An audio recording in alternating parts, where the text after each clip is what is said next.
chapter 12. Then, 6 days before the Passover, Jesus came to Bethany where Lazarus was, whom Jesus had made to come back from the dead. So they made him a meal there, and he was waited on by Martha, and Lazarus was among those who were seated with him at table. Then Mary, taking a pound of perfumed oil of great value, put it on the feet of Jesus and made them dry with her hair, and the house became full of the smell of the perfume. But one of his disciples, Judas Iscariot, who was to give him up, said, "Why was not this perfume traded for 300 pence, and the money given to the poor?" He said this, not because he had any love for the poor, but because he was a thief, and, having the money bag, took for himself what was put into it. Then Jesus said, "Let her be. Let her keep what she has for the day of my death. The poor you have ever with you, but me you have not forever."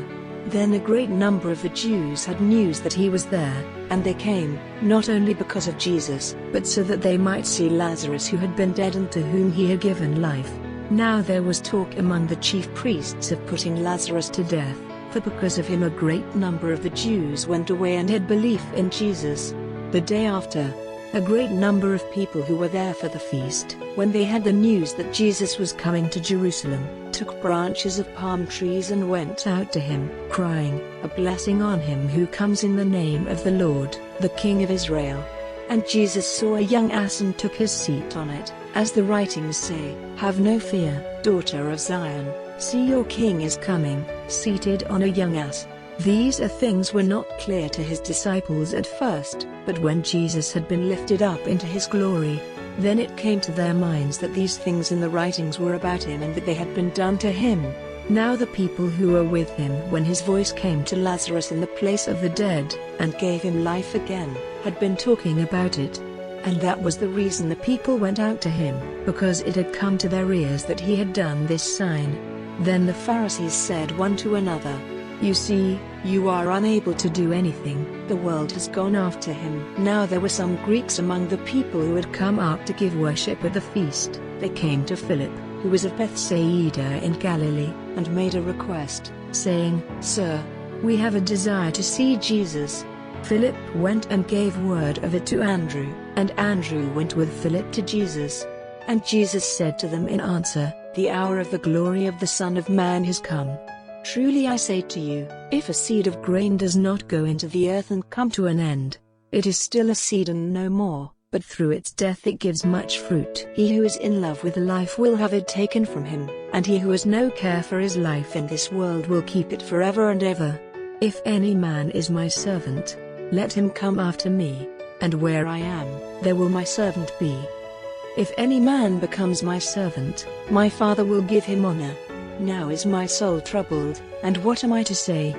Father, keep me from this hour. Number for this purpose have I come to this hour. Father, give glory to your name."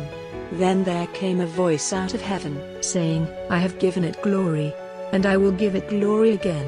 Hearing the sound, a number of people who were there said that it was thunder. Others said, an angel was talking to him. Jesus said in answer, "This voice came not for me but for you. Now is this world to be judged, now will the ruler of this world be sent out. And I, if I am lifted up from the earth, will make all men come to me." This he said, pointing to the sort of death he would have. Then the people in answer said to him, "The law says that the Christ will have life without end. How say you then that it is necessary for the Son of Man to be lifted up? Who is this Son of Man?" Jesus said to them, "For a little time longer the light will be among you. While you have the light, go on walking in it, so that the dark may not overtake you. One walking in the dark has no knowledge of where he is going. Insofar as you have the light, put your faith in the light so that you may become sons of light."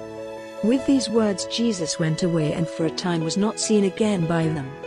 But though he had done such a number of signs before them, they still had no belief in him, so that the words of the prophet Isaiah might come true, when he said, "Lord, who has any belief in our preaching?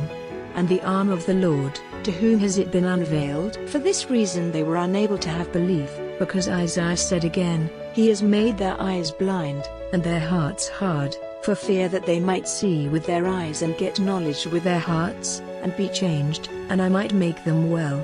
Isaiah said these words because he saw his glory. His words were about him. However, a number even of the rulers had belief in him, but because of the Pharisees they did not say so openly for fear that they might be shut out from the synagogue. For the praise of men was dearer to them than the approval of God. Then Jesus said with a loud voice, "He who has faith in me, has faith not in me, but in him who sent me. And he who sees me, sees him who sent me. I have come as a light into the world, so that no one who has faith in me will go on living in the dark. And if any man gives ear to my words and does not keep them, I am not his judge. I did not come to be judge of the world but to give salvation to the world. He who puts me on one side and does not take my words to heart, is not without a judge. The word which I have said will be his judge on the last day. For I have not said it on my authority, but the Father who sent me gave me orders what to say and how to say it. And I have knowledge that his order is eternal life, so that the things which I say them even as the Father says them to me.